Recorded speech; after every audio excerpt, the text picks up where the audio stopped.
There has been quite a bit of news released regarding Metal Gear Solid Delta since the beginning of the year, so I thought I'd take the time to compile all of the most important updates and some of the smaller details you might have missed along the way all into one video. Let's get into it. Let's start off with why Metal Gear Solid Delta is even happening. Why is Konami choosing to remake Metal Gear Solid 3 in the first place, and why now? Well, Noriaki Okamura, who is a Konami and Kojima Productions veteran, has stated that what really prompted the Metal Gear renaissance we're experiencing is the fact that the younger gamers don't really know about the Metal Gear games or brand. Since Hideo Kojima's departure from Konami, people like Okamura have been entrusted with the Metal Gear name, and they feel a sense of responsibility to keep the franchise alive. In terms of Delta specifically, the younger generation was also extremely influential in their decision to remake Metal Gear Solid 3. Their intention is to keep the game's story, dialogue, and even gameplay pretty much identical to the original, with the focus being on remaking the game in a modern engine and with controls that are more in line with modern games. Okamura ends his statement by saying that the game at its core is still the Metal Gear Solid 3 we all know and love, and that the creative vision of the original staff is being kept intact. This is actually reflected in the name of the remake,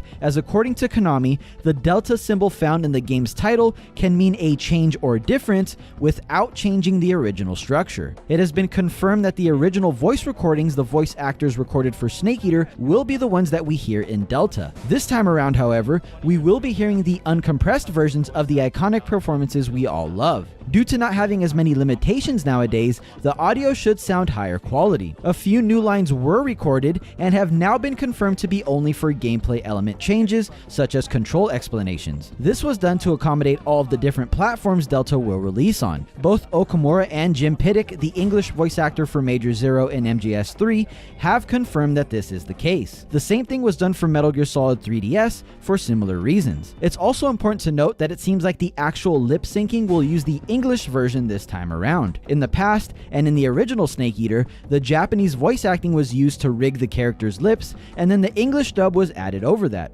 It seems like Delta will take a different approach. Take a look. Commencing virtuous mission now. Delta will also feature 3D audio, making the jungle sounds and ambience even more immersive than in MGS3.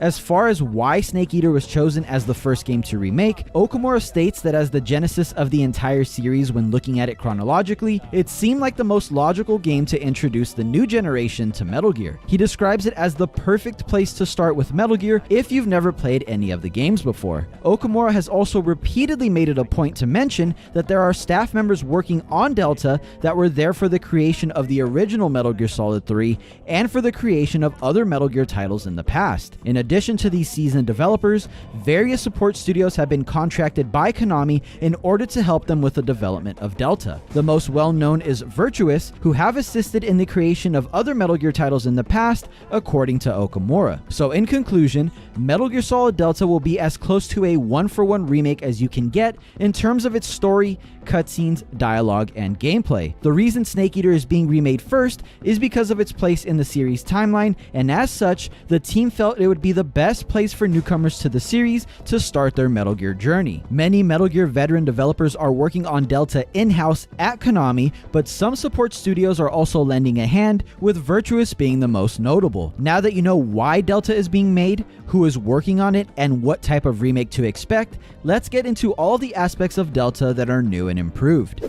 Konami's main focus with Delta is faithfully recreating the game with the most impressive graphics they can manage. They are doing this through the use of Unreal Engine 5, which also allows them to focus on little details that were not part of the original game, such as much higher detailed character models, highly detailed environments, and smaller details such as mud and leaves sticking to Snake. In the same vein, Okamura and Korakado expressed in the latest Metal Gear production hotline that one of the major focuses for them is revamping the cure menu and battle damage system. The original cure menu allowed you to heal Snake from various ailments and injuries, or ignore them and let them heal over time on their own. This is true for the new system as well. However, in Delta, whenever Snake is injured, his injuries will show up in real time, and even after you patch him up, the scars will remain for the entirety of the playthrough. Tears in Snake's gear and bullet holes caused by enemy fire will display in real time depending on your personal playthrough and your experiences in game. David Hayter described this as a way to make every single playthrough of Delta unique. Something interesting to note is that we haven't been shown the actual cure menu yet, which leads me to believe that it's either not ready to be shown or they have revamped how healing Snake works and don't want to show it off just yet. We did, however, get a small glimpse at the camouflage menu, which seems identical to the original menu found in MGS3. The first developer hotline video released at the beginning of the year gave us a look at the new title screen for Delta, but it has now been revealed that those playing with legacy controls will instead have the iconic camo-themed title screen in which Snake is showing off some of his CQC. Speaking of legacy controls, the other major focus for the development team has been updating the way the game controls and plays. They've done this by introducing a new controller layout dubbed New Style or Third Person View. This method of controlling the game is designed for newer players and those who want to experience MGS3 with a more streamlined control scheme compared to the original Metal Gear Solid 3 layout. From the footage shown so far, it's safe to assume this layout will somewhat resemble Metal Gear Solid 5's controls. For those who like the fixed camera perspective of the original MGS3, the legacy or overhead view layout is the control layout for you. This mode locks you out of being able to move the camera with the right stick and instead sets it to a static position dependent on Snake's location on screen. In addition to making the game control more like a classic Metal Gear game, Okamura mentioned that a filter that makes the game resemble the look and feel of the original Metal Gear Solid 3 is applied when using legacy controls. It has now been confirmed that the filter can be applied regardless of your preferred control method, and that the legacy filter is actually only one of a few different filters you can use while playing through the game. You can see all of them here.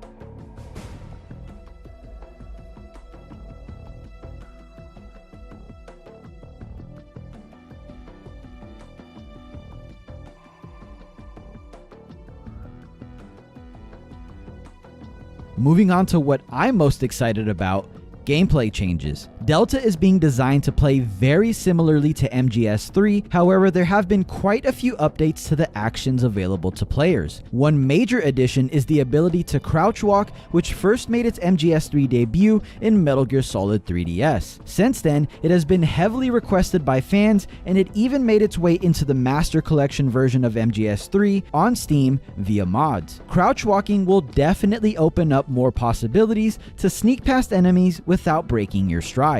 Next up, we see a brief moment of Snake in mud on his back and slowly crawling backward. This was not possible in any way, shape, or form in the original Metal Gear Solid 3, and it wasn't really a feature in any Metal Gear game up until MGS4. This specific animation, however, more closely resembles Metal Gear Solid 5's crawling animation. Smoothly transitioning from crouch walking to going fully prone and crawling can be seen in one of the trailers, and even aiming from this position seems to be nearly one-for-one with MGS5. While it might not seem as impactful as something like crouch walking, more options and abilities given to the player are always a good thing, especially in a position that would leave you vulnerable in the past. Another aspect of the original MGS3 that would leave you vulnerable was firing weapons such as the SVD, Mosin Nagant, and the RPG.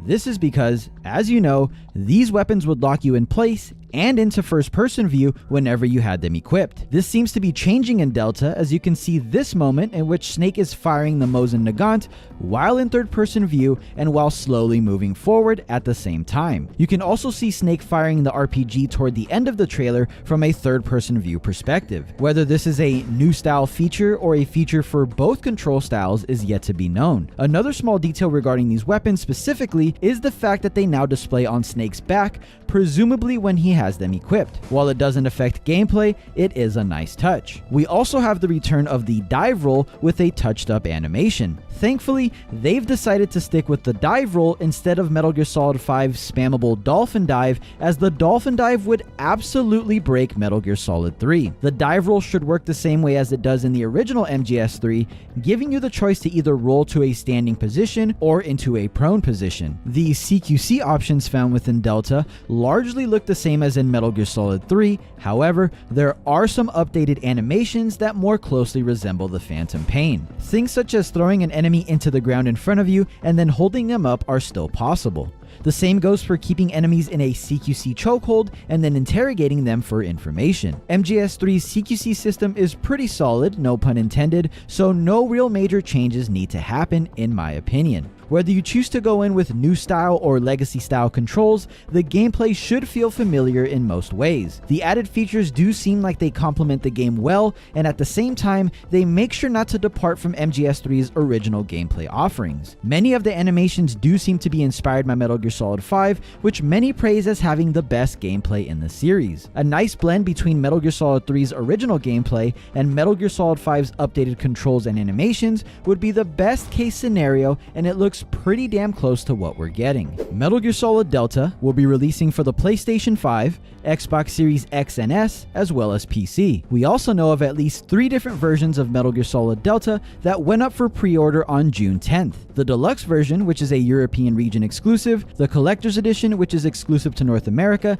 and the regular Day 1 edition, which Konami is choosing to call the Tactical Edition. Keep in mind that both the deluxe and collector's editions include the Tactical Edition bundled in. More information on what each edition includes can be found on the official site. As of the making of this video, no Japanese exclusive edition has been revealed, but I'm sure they'll show it to us soon. More information on Delta has been confirmed to be releasing in the coming weeks and over the next couple of months as well. Sadly, we have no release date or even release window as of yet, but if I had to guess, I no longer believe the game will be releasing this year. With Silent Hill 2's remake coming in October, I can't really see Konami pushing out another major title just a month or so after Silent Hill 2 releases. The most realistic expectation at this point is probably an early 2025 release window sometime around spring. For now, I plan on continuing to play the Master Collection Volume 1, Metal Gear Solid 4 since I figured out how to get it running on my PC, as well as Metal Gear Online 2 to keep me occupied until Delta releases.